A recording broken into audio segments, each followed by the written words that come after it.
Rosa Maria Payá, who has so valiantly defended us in international forums and keeping alive the memory of her father. So I thank the commissioners for making the decision, and I hope to welcome you, and you have a home here in Miami. Thank you.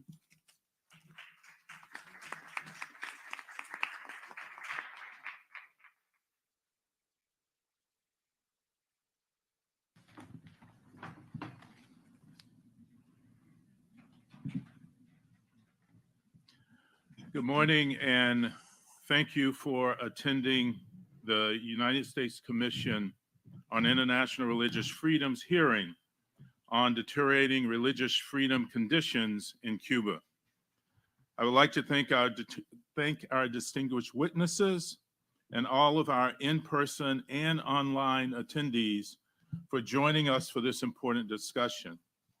And I would like to thank the American Museum of the Cuban Diaspora, Director Felipe, and others for providing this great venue for us. So thank you for being here, and thank you for hosting us.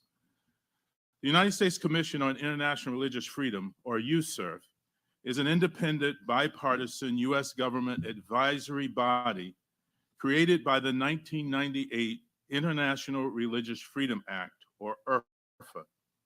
The Commission uses to monitor freedom of religion or belief abroad and makes policy recommendations to the U.S. government. Today, USCIRF exercises its statutory authority under IRFA to convene this important hearing. Our standing recommendations is that the U.S. government would encourage Cuban authorities to extend an official invitation to USCIRF for unrestricted visas. In lieu of such an invitation, we chose to bring this hearing to Miami. Traveling here presented a remarkable opportunity for USCIRF to speak directly with Cubans and with members of the Cuban diaspora about the increasingly repressive situation that Cuba's religious communities face. USCIRF has included Cuba in its annual report each year since 2004. In our 2023 annual report, we document the Cuban government's systematic, ongoing, and egregious violations of religious freedom in 2022. And for the first time, recommended that the State Department designate Cuba as a country of particular concern, or CPC, which the State Department also did for the first time in November of 2022. Unfortunately, religious freedom conditions in Cuba continue to worsen. The Cuban government tightly controls religious activity through surveillance, harassment of religious leaders and lay people, forced exile, fines, and ill treatment. Leaders that are unregistered or conduct unsanctioned religious activity, as well as journalists reporting on religious freedom conditions, face relentless oppression from the Office of Religious Affairs in Cuba and state forces.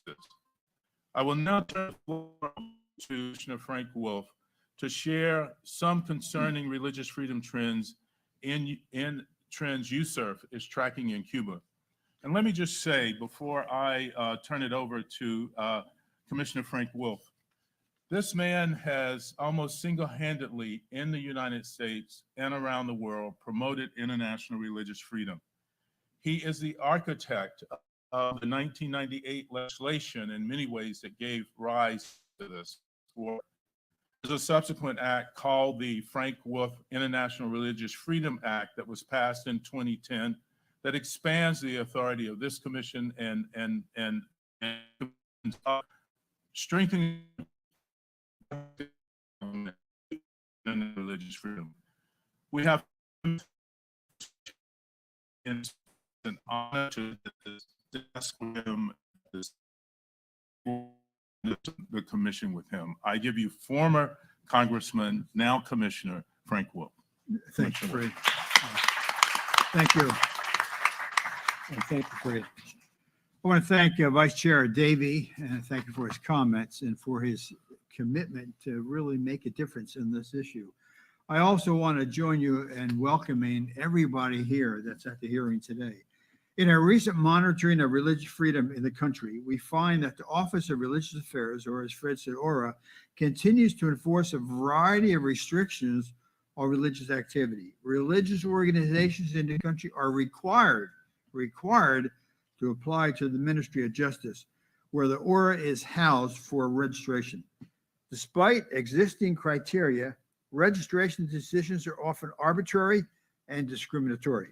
Unregistered religious groups are particularly vulnerable to official harassment, as membership or association with an unregistered religious group is a crime. The ORA also exercises direct and arbitrary control over the affairs of registered religious organizations, requiring their permission for virtually any activity other than regular worship service.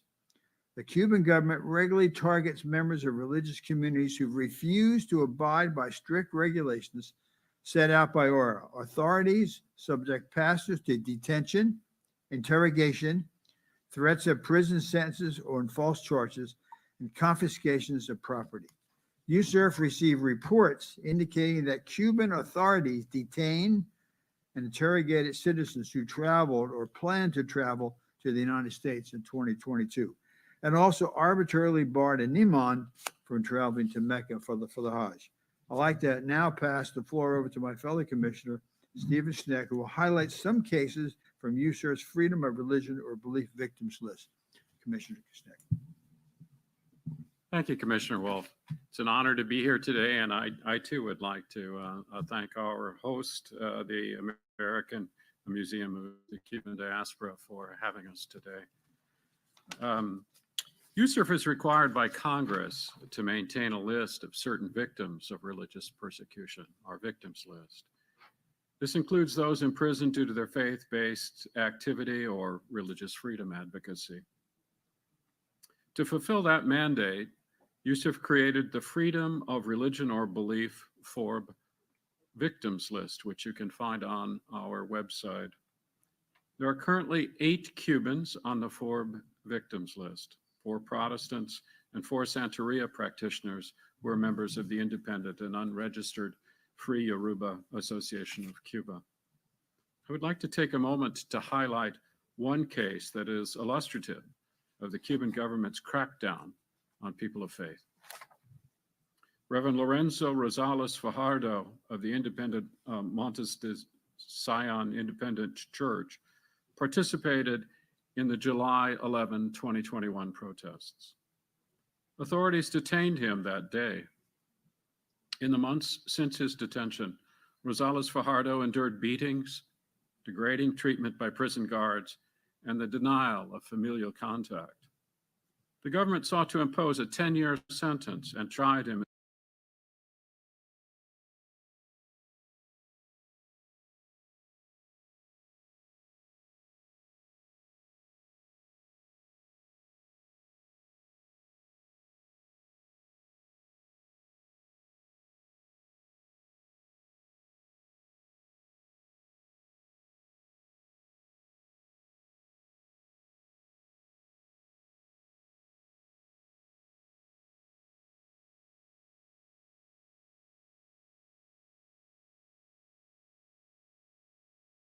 Ministry of the Interior and was responsible for the decision to charge and imprison Pastor Lorenzo. Rosales Fajardo's story is one, frankly, that is all too common today in Cuba. Let me now address this morning's audience with a specific request. If you know of any individuals who have been targeted due to their faith-based activity or advocacy in Cuba and should be included on USCIRF's FORB Victims List, I invite you today to log on to the USCIRF website and submit information to us for our review. I will now turn it over to Vice Chair Davey. Thank you, Commissioner. Thank you, Commissioner Schneck. I would like to briefly introduce the witnesses for our first panel. Each person's full biography can be found in the printed handouts and on USCIRF's website. We will first hear from Rosa Maria Paya Aceveda, Director of Cuba Desde, and then to be followed by Dr. Teo Baboon, President and CEO of Outreach Aid to America. Welcome, Ms. Paya, and the floor is yours.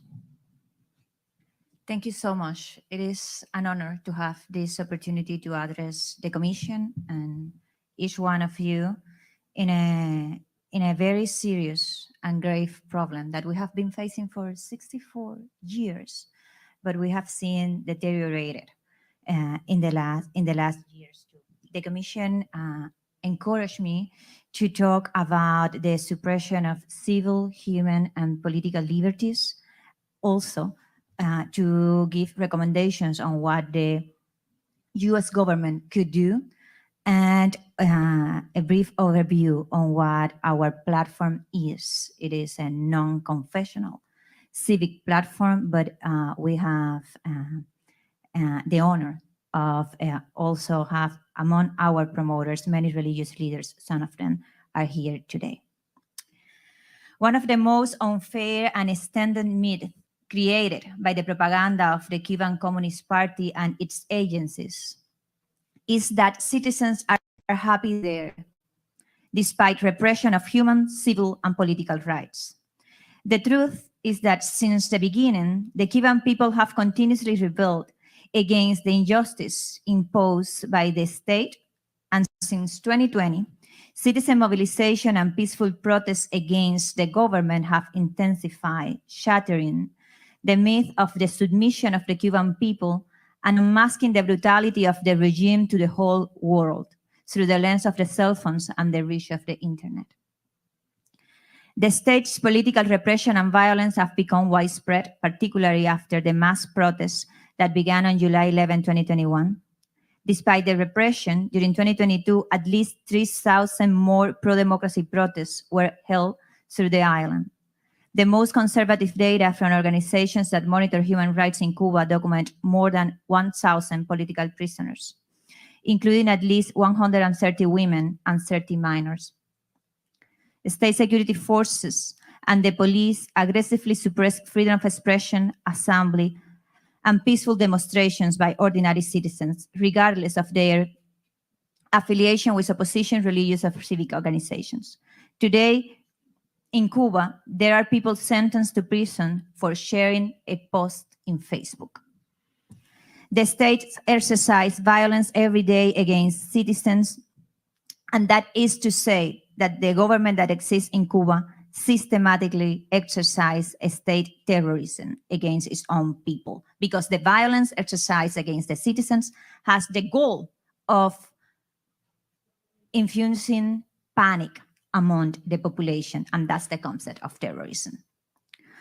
One of the cases registered by the Fundación para la Democracia Panamericana's Incidents Report Center is that of the Navarro family. In July 2021, Felix Navarro, president of the Pedro Luis Boitel Party for Democracy and promoter of Cuba Desde, was arbitrarily detained along with his daughter, Sailí Navarro. They saw information at the police station in their municipality of Matanzas about individuals that were detained in the peaceful demonstrations that took place the day before. Felix was sentenced to 9 years in prison, and Sailí was sentenced to 8 years by a court that did not adhere to any minimum standards of independence and impartiality.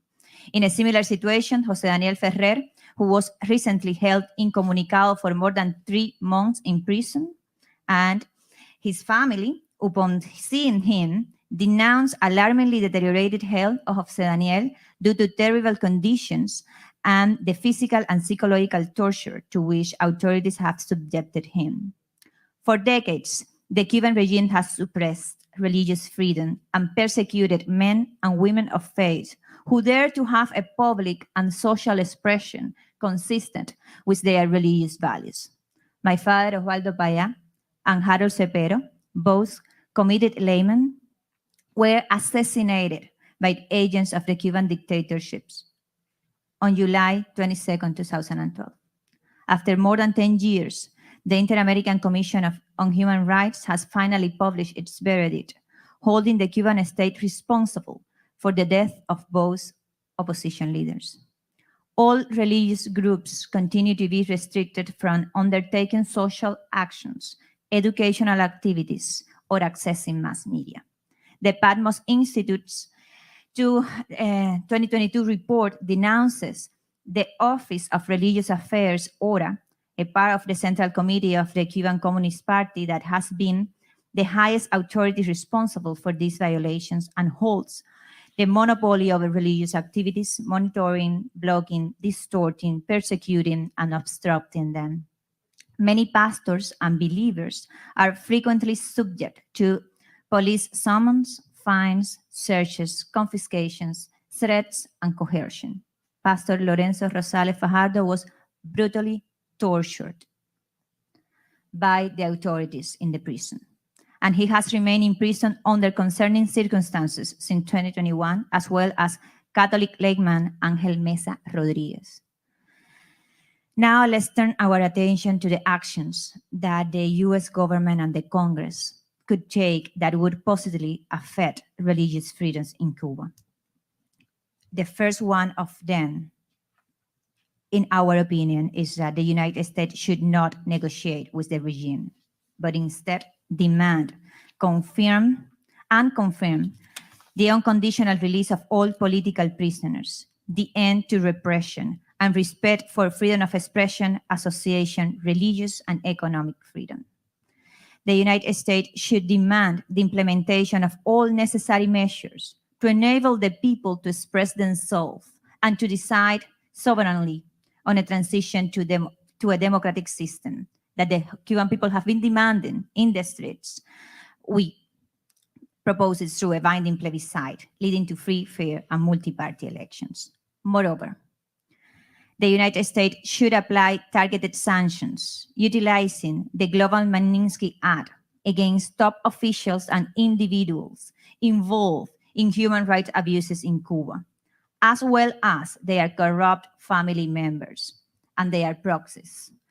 The US should target those who violate religious freedom in Cuba, including Caridad Diego Bello, director of the Office of Religious Affairs, ORA, and her staff, and her corruption network, and her proxies. The United States should also ensure uncensored internet access throughout the Cuban territory, overcoming the regime interference. And the US should reopen the political refugee program for Cubans facing political and religious persecution and life-threatening situations on the island. The appeasement-like approaches, like the one that is perceived from the collaboration of the US Embassy in Cuba with institutions of the Cuban regime, only benefit the oppressors, because dictatorships only respond to pressure. For this reason, our movement Cuba Desde seeks international support for the Cuban people's demand for freedom and democracy. Very briefly, Cuba Desde is a national and global initiative focused on mobilizing Cubans and the international community to generate the necessary pressure for the regime to give in to the sovereign will of the citizens and start a transition process. Our roadmap consists of 4 simple, although hard steps: the recognition of the human rights and fundamental guarantees, acknowledge and ensure the protection of human rights and essential guarantees of all individuals in Cuba. That includes safeguarding freedom of expression, assembly, religious freedom, and civil liberties. Second, inviting plebiscite for a system change, because the Cuban regime imposed constitution has the Communist Party as the director of the society and the state. And we need to change that in order to be able to start the step number 3, which is a transition process, to finally be able to have free, fair, and multi-party elections. Nor the roadmap or any roadmap is going to be possible in Cuba through the transition and to democracy if we are not able to generate the necessary amount of pressure over the criminals in power in Cuba for them to have to submit to the will of the people and leave. That's what we try to build. That's what the Cuban people have been demanding, and that requires the international support, because they are criminals with weapons and they are applying and exercising state terrorism against the citizenry. As my father said, we are asking you, the government, the Congress, and the people of the United States, to take sides with the Cuban people. And quoting him, he said, with all Cubans, and this means supporting respect for all their rights so that our people may be given a voice through the ballot votes. Thank you so much. Thank you so much. Thank you for your testimony, Ms. Bayan. We'll be back for some questions shortly. We'll now like to turn the floor over to Dr. Baboon to get his comments as well. Thank you very much, Chairman Dave, Congressman Commissioner Wolf, and Commissioner Schmidt. Thank you for organizing this hearing on the tragic religious freedom situation in Cuba. I appreciate the Commission's shining a light on the systematic abuse of one of the most fundamental freedoms, while the Cuban regime denies this abuse. All evidence is of the contrary, as you know. I especially want to commend you for recommending that the State Departments designate Cuba as a country of particular concern, the category for the world's worst violators of religious freedom. Thankfully, the State Department recognized this when it designated Cuba as a CPC country in November of last year.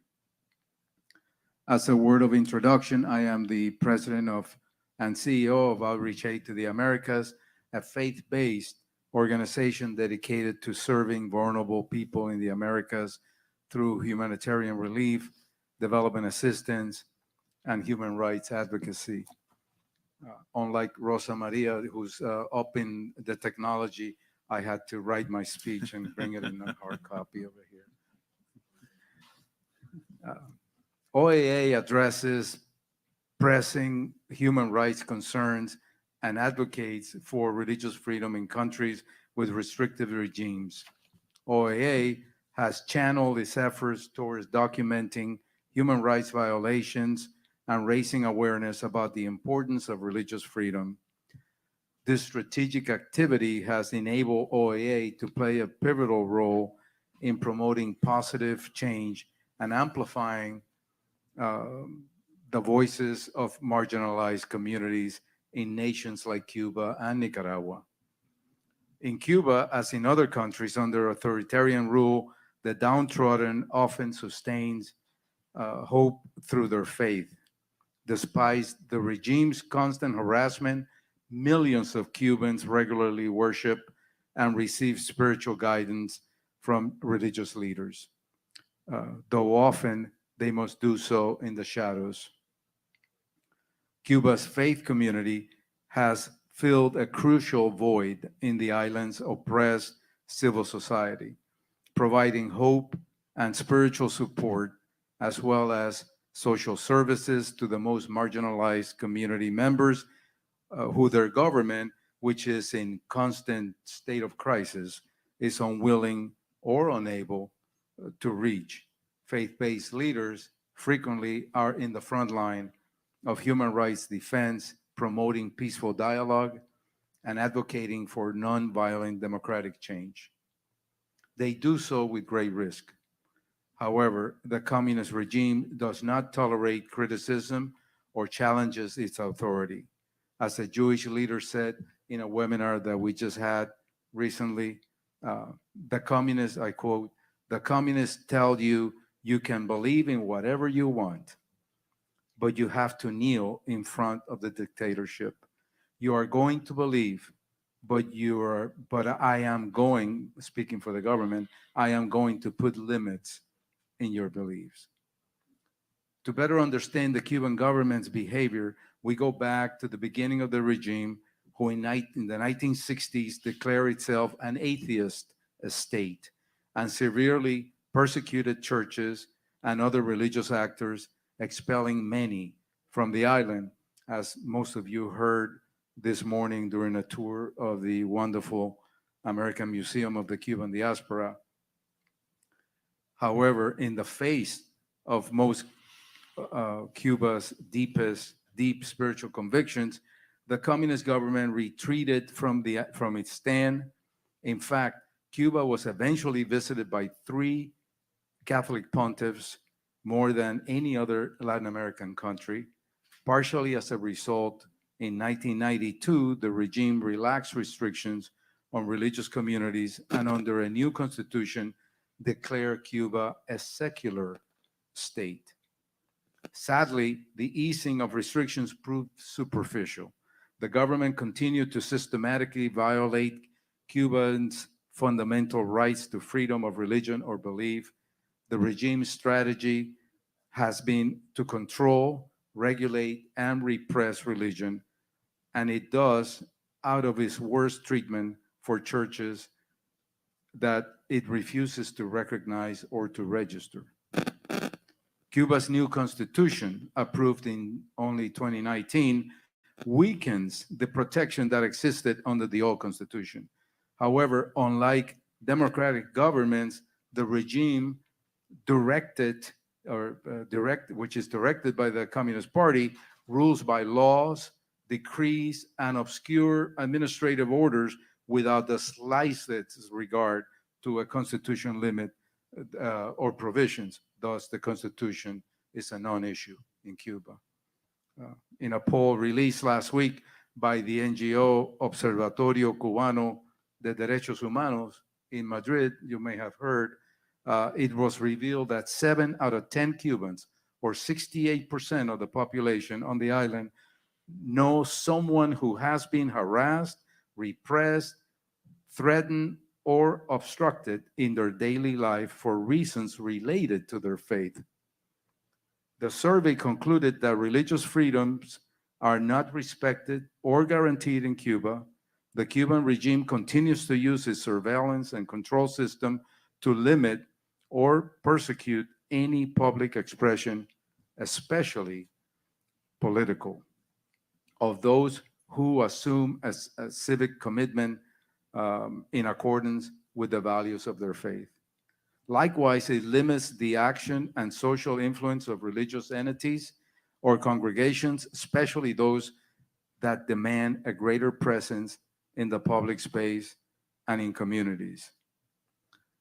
The government's Office of Religious Affairs, ORA, part of the Central Committee of the Communist Party, known by us and others, defenders of freedom, as the religion police, as you heard from earlier from Commissioner Congressman Wolf and later from Ms. Payá, regulates all matters related to religious groups, including registration, travel, building permits, import limits, and even access to Bibles and other religious scriptures.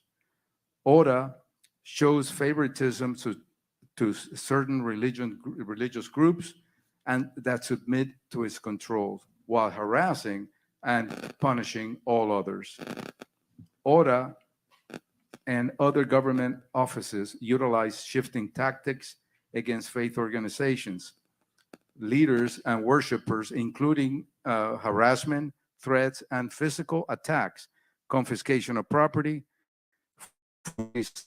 accusation of illegal or immoral behavior, denial of rights of employment or education, including for family members, acts of repudiation.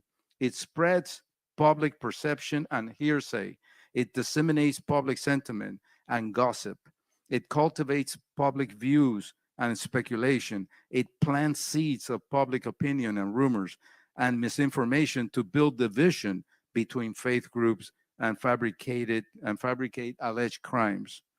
Thus, we see many religious people going to prison, not because they're religious, but for some fabricated crime that the government invents. The government even creates fake organizations that supposedly represent religions. These state-run proxy organizations implement government campaigns, including internationally, to project a frontage of religious tolerance, even as we saw last week in horror when Pope Francis met the president of Cuba at the Vatican, accompanied by none other than the head of the Cuban religious police, Caridad Diego. A real shock to all of us. In closing, I would like to offer some of my organization's recommendations to USERF, the Department of State, and the international community. Number one, Cuba should stay on the State Department's list of countries of particular concern unless conditions measurably improve. Number two, we believe that based on the deteriorating religious freedom conditions in Cuba, the new sanctions should be directed at officials orchestrating religious repression, including through the denial of visas for travel to the US, the EU, and other destinations, as does Cuba, Desde mentioned a while ago, as well as restrictions on international banking and investments. The US and international community should fund programs that address these issues. This include the raising of awareness of international religious freedom guarantees, activities to monitor and report on religious freedom violations, extensive regional and international advocacy programs that raise awareness of Cuba's religious repression and support to on-island human rights defenders and civil rights groups. Thank you very much to the U.S. Commission on International Religious Freedom for the opportunity to address the many challenges to religious freedoms in Cuba. Thank you. Thank you. And so we'd like to ask a few questions if we might. I'll start and then I'll turn it to my fellow commissioners, Commissioner Wolf and Commissioner Sneck. I'm curious, or we're curious, if the Cuban government in any way tries to influence or seeks to repress the views or harass Cubans who are here in the U.S. We've looked a lot at what we call transnational repression, and we're just curious as to whether you or anyone you know are experiencing that kind of interference by the Cuban government here in the United States. You like to, I'll start quickly. One of the strategies of the Cuban government, a very Machiavellian strategy, is to use the social media as a way of publishing expressions that seem to be general expressions from the public. They have a number of individuals who are constantly publishing articles in places like Facebook and YouTube and the like. We often see attacks, hear attacks, and read attacks to some of the Cuban defenders, both those still in Cuba, particularly lately Catholic priests who are very brave and have been speaking very strongly against the government repression and others. And the kind of attacks that we're hearing are not pretty. They're very very strong attacks, personal attacks against most of them, including some who are here today and speak against the government in the United States. Thank you. Yes, in addition to the defamation campaign that is permanent from the Cuban regime against religious leaders, opposition leaders, people that have just been forced to exile, they also use their influence and their agents of influence, but also their state security agents out of Cuba to expand that repression.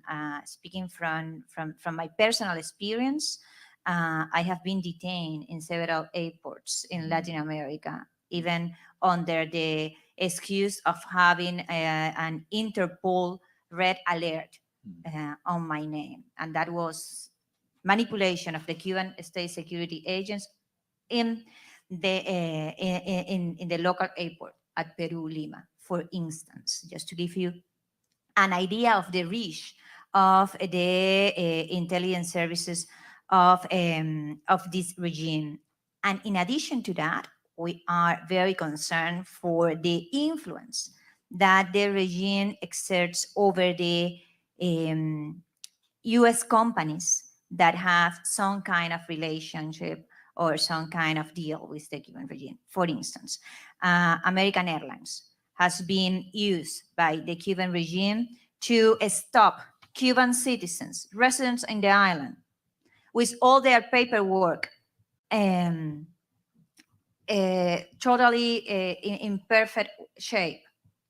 American Airlines have been used by the Cuban regime to stop them and prevent them to enter their own country. I have experienced this in my own family, on Cuba, being on Cuba, landing on Cuba, and American Airlines being the bridge that the Cuban regime used to prevent Cuban citizens of my border to enter the island. But many other Cubans, religious and opposition leaders, have faced this in United States. And this is very concerning.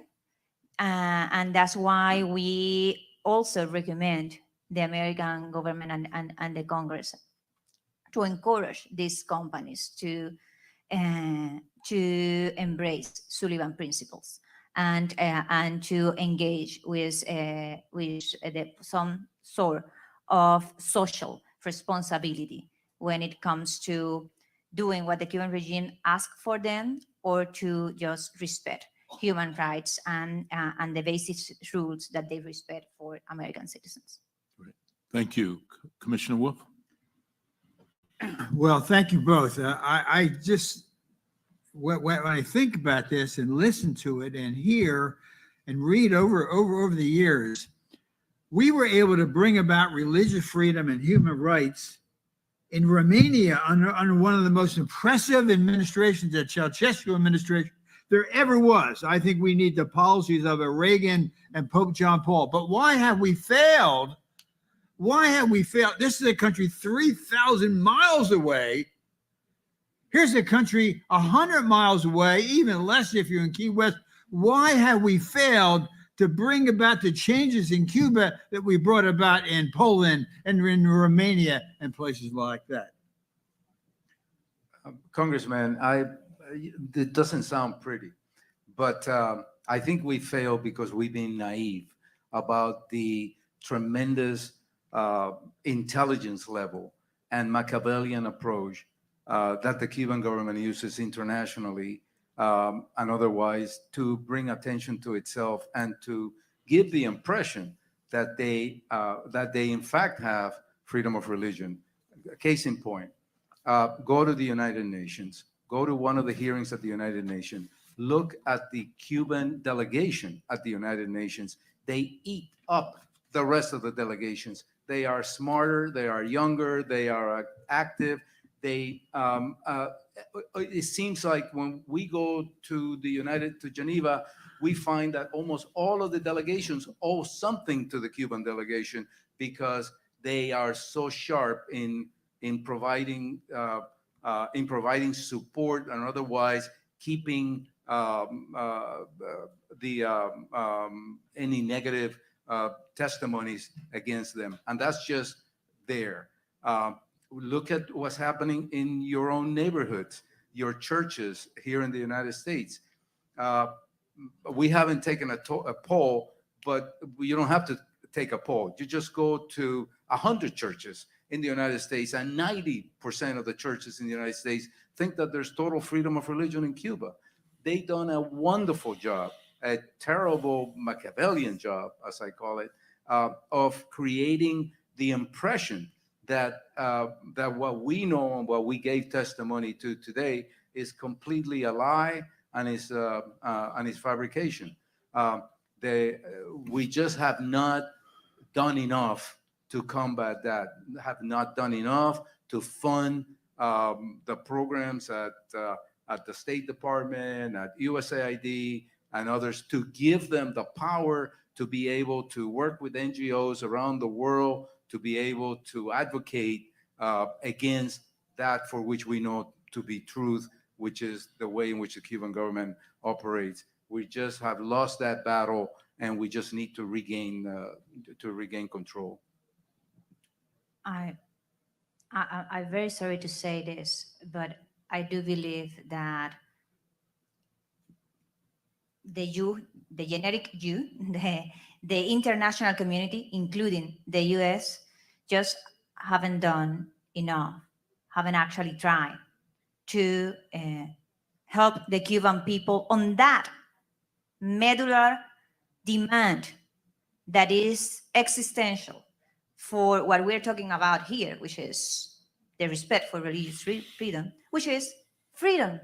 The Cuban people has been demanding freedom for 64 years, especially noticeable has been during the last 3 years with all the citizen mobilization. And we haven't had actions from the international community as the ones that you just mentioned when you referred to John Paul II, Reagan, and the international community to bring down the Berlin Wall, supporting the citizens of the Central Eastern Europe. That's not what the Cuban people have received. We haven't enjoyed the solidarity of the international community. And that's essential in a world in which, in the last 16 years, there haven't been a single example of a dictatorship transitioning into a democracy.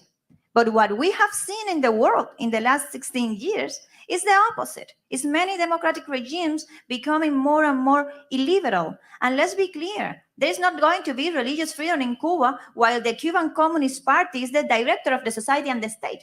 Communism is just not compatible with religious freedom. They cannot have pastor, priest, laymen, Yoruba practitioners just professing their faith and their social call freely, because in that moment they stop being the director of the society and the state. So our at least from Cuba, but I believe I share this vision with the Cuban people. Our demand is from solidarity with our basic demand, which is freedom, and that requires pressure.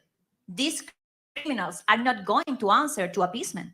They are not going to answer to conversations about migratory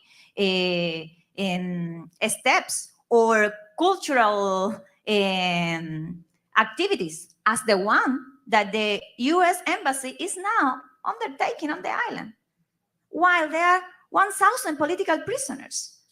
I'm sorry about the passion, but reality is that that's a very old, fragile mafia in power that is biologically disappearing, trying to transfer power from the grandpas to the grandsons. And the US and the international community has now the great opportunity that the Cuban people is putting in their hands of supporting that very specific demand for freedom. That requires pressure, and that pressure right now could mean the difference between state terrorism and freedom. And by the way, freedom and democracy for Cuba is essential for democratic stability, and that's also respect for religious freedom in the rest of the hemisphere, including for the national security of this country. I will leave it there. Well, I won't ask another question, but I think this coming year with the presidential elections coming up, I mean, the very thought that under Ceausescu, who was so evil 3,000 miles away, we can't do this 100 miles away. I think this needs to be an issue that both political parties come together to lay out an agenda of how you're going to do this, because we hear, and now that we see Cuba building bases there with China's support.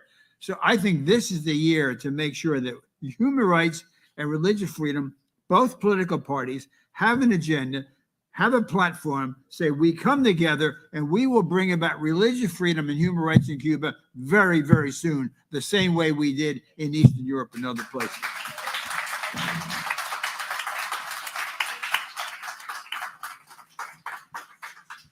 So I think I'm getting the word, Commissioner Sneck, that we probably should move to the next panel because of time. So we will get more questions, but this has been extraordinary, extremely, extremely informative. Don't ever apologize for the passion. We really appreciate it. And we will look forward to continuing to work with you both. Want to express our deep appreciation for your being willing to testify today, for all the work that you do when you're not standing before the cameras, and for all the sacrifices you and others have made in the name of freedom and in the name of religious freedom. So thank you very much. Thank you.